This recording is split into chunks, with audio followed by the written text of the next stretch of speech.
नमस्कार मित्रांनो, आपल्याला माहीत आहे की या विश्वातील प्रत्येक वस्तू दुसऱ्या वस्तूला तिच्या वस्तुमानामुळे एका विशिष्ट बलाने आकर्षित करत असते आणि या बलाला आपण गुरुत्वाकर्षण बल असे म्हणतो.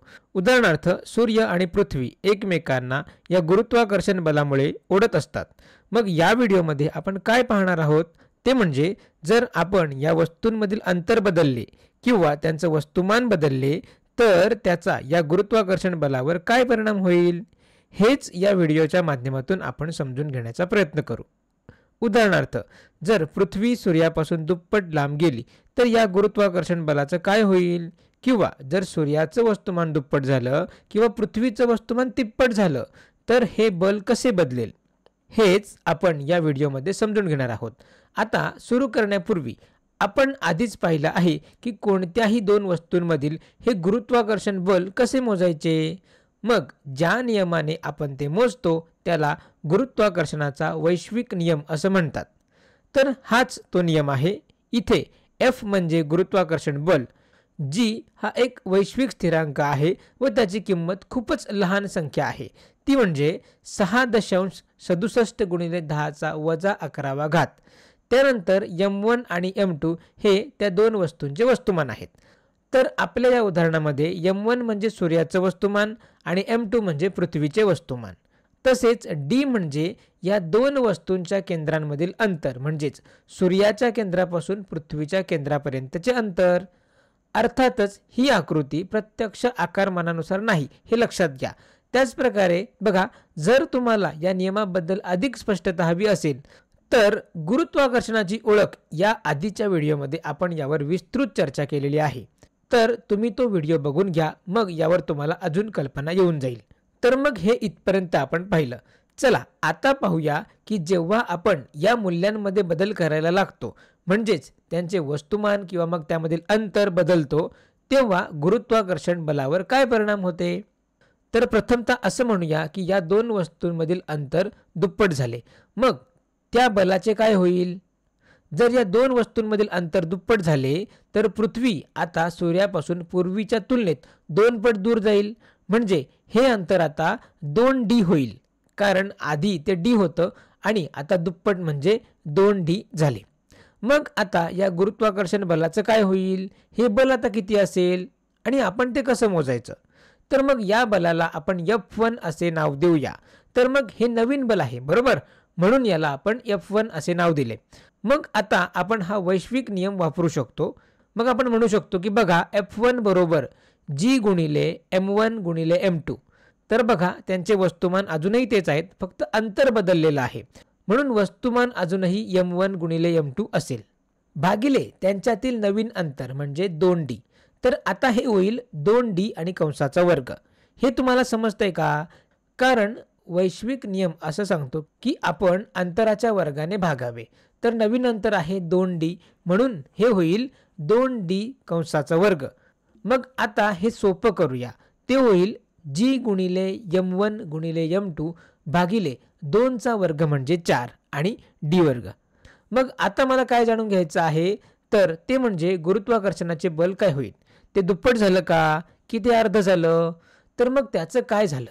याचा अर्थ मला F1 आणि F यांची तुलना करायची आहे. आता हे करण्याचा एक मार्ग म्हणजे तुम्ही या F1 ला F ने भाग देऊ शकता. पण इथे दुसरा मार्ग म्हणजे हे F1 चे समीकरण बघा. यामध्ये पाहून आपण म्हणू शकतो, यामध्ये इथे या भागाकडे लक्ष द्या. तर इथे आहे G × M1 × M2 भागिले D चा वर्ग. तर ही F ची किंमत आहे, ते आपलं मूळ बल आहे, बरोबर ना. तर बघा, हे अगदी F च्या किमती एवढंच आहे आणि म्हणून यावरून आपण म्हणू शकतो की F1 हा F चा 1/4 भाग झाला आहे आणि तेच आपलं उत्तर आहे. म्हणून जेव्हा अंतर दुप्पट होतं तेव्हा बल हे 1/4 होते, बल कमी होते, बरोबर ना. तर हे थोडेसे समजण्यासारखं आहे. जास्त अंतरावर गेलो की अंतर वाढल्याने गुरुत्वाकर्षणाचे बल कमी होते, पण जेव्हा अंतर दुप्पट होते तर बल नुसतं अर्ध होत नाही, तर ते 1/4 होते. आणि मी असं सांगतो की सरावाने अशा प्रश्नांना आपण थेट मनातूनही सोडवू शकतो आणि मग त्यासाठी आपल्याला कोणतीही आकडेमोड करायची गरज भासत नाही. मी तुम्हाला दाखवतोय ते कसं होईल. मग जर आपल्याला काही लिहायचं नसेल तर आपण असं म्हणू शकतो की बघा, एकमेव गोष्ट जी बदलली आहे ती म्हणजे इथे अंतर दुप्पट झालं आहे.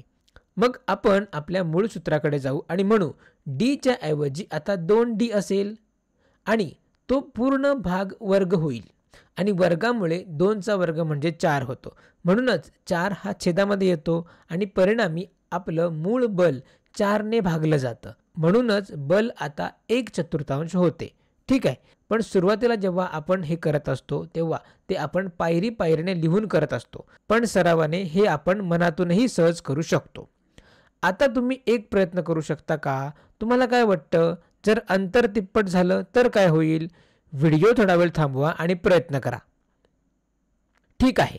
जर अंतर तिप्पट झालं तर हा नंबर होईल 3 आणि परिणामी इथे आपल्याला 3D वर्ग मिळेल. तर 3चा वर्ग होईल 9. म्हणून आपलं नवीन बल मूळ बलाच्या 9व्या भागाशी सममूल्य होईल. याचा अर्थ बल कमी होऊन मूळ बलाच्या 9व्या भागाला येईल. आणि पुन्हा आपण हे थेट करू शकतो. तुम्ही पाहू शकता का की तिथे 3 आहेत आणि 3चा वर्ग म्हणजे छेदामध्ये 9 होईल. म्हणून या ठिकाणी बल हे मूल बलाचा 9वा भाग होते. आता एक प्रयत्न आणखी करूया. तर मग यावेळी त्यांच्यातील अंतर अर्ध होतं आणि एका वस्तूचं वस्तुमान दुप्पट होतं.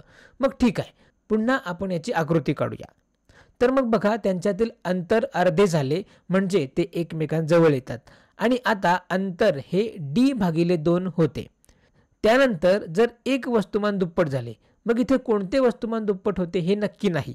मग असं समजूया की सूर्याचं वस्तुमान आहे तेच राहिलं आणि पृथ्वीचं वस्तुमान दुप्पट झालं. तर आता पृथ्वीचं वस्तुमान होईल 2 × m2. मग पुन्हा आपल्याला हे शोधायचं आहे की या बलावर काय फरक पडेल, म्हणजेच हे नवीन बल काय होईल, ते कसं बदलेल. मग पुन्हा तुम्ही व्हिडिओ थांबून हे सोडवून बघा. चला मग आता सुद्धा आपण आधीप्रमाणेच करूया. नवीन बल F1 बरोबर G गुणिले सूर्यासाठी वस्तुमान हे M1 आहे तेच राहील, पण पृथ्वीचं वस्तुमान आता 2 × m2 झालं आहे.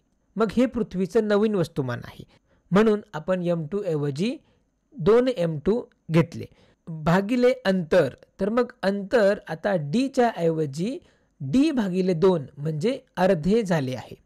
परंतु आपल्याला त्याचा वर्ग घ्यायचा आहे म्हणजे इथे D/2 कंसाचा वर्ग होईल. मग आता आपण हे थोडं सोपं करूया.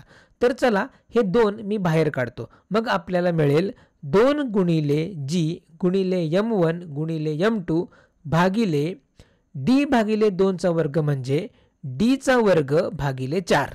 मग आता आपल्याला हे थोडं सावधगिरीने पाहायला हवं, कारण आपल्याला छेदामध्ये आणखीन एक अंश छेद स्वरूपात संख्या मिळते. मग इथे आपल्याला माहित आहे की एखाद्या संख्येने भाग देणं म्हणजेच तिचा व्यस्त घेऊन गुणाकार करणं हे सारखंच असतं. म्हणून आपण म्हणू शकतो की F1 बरोबर 2 × G गुणिले M1 गुणिले M2 गुणिले यांचा व्यस्त, तो म्हणजे 4/Dचा वर्ग. मग इथे आपल्याला काय मिळेल, तर 2 × 4 बरोबर 8 होतात. म्हणून आपल्याला मिळतं 8 × G गुणिले M1 गुणिले M2 भागिले Dचा वर्ग. मग या ठिकाणी सुद्धा आपण म्हणू शकतो की G गुणिले M1 गुणिले M2 भागिले D वर्ग हे आपल्या मूळ बलाची किंमत आहे. त्यामुळं आपलं नवीन बल F1 हे मूळ बलापेक्षा 8 पट होईल. म्हणून बल 8 पटीने वाढलं आहे. हे थोडंसं समजण्यासारखं आहे, बरोबर. ते एकमेकांजवळ आहेत आणि वस्तुमानही दुप्पट झालं आहे, म्हणून बल खूप वाढेल असं अपेक्षित आहे. आणखीन जर हे आपण मनातून करू इच्छित असू तर काय करायचं? चला मी पुन्हा हा भाग खोडून टाकतो. मग आपण काय म्हणू शकतो, तर बघा, वस्तुमान दुप्पट झालं आहे म्हणून अंशामध्ये 2 आहेत आणि अंतर अर्ध झालं आहे. परंतु छेदामध्ये इथे अर्धी किंमत येणार नाही कारण तिथे वर्ग होईल. त्यामुळं त्या अर्ध्या अंतराचा वर्ग केला तर छेदामध्ये येईल 1/4. मग आधी आपण हेच पायरी पायरीने केलं होतं आणि 2/1/4 म्हणजेच 8 होतात. मग अशा प्रकारे ते बल 8 पटीने वाढते.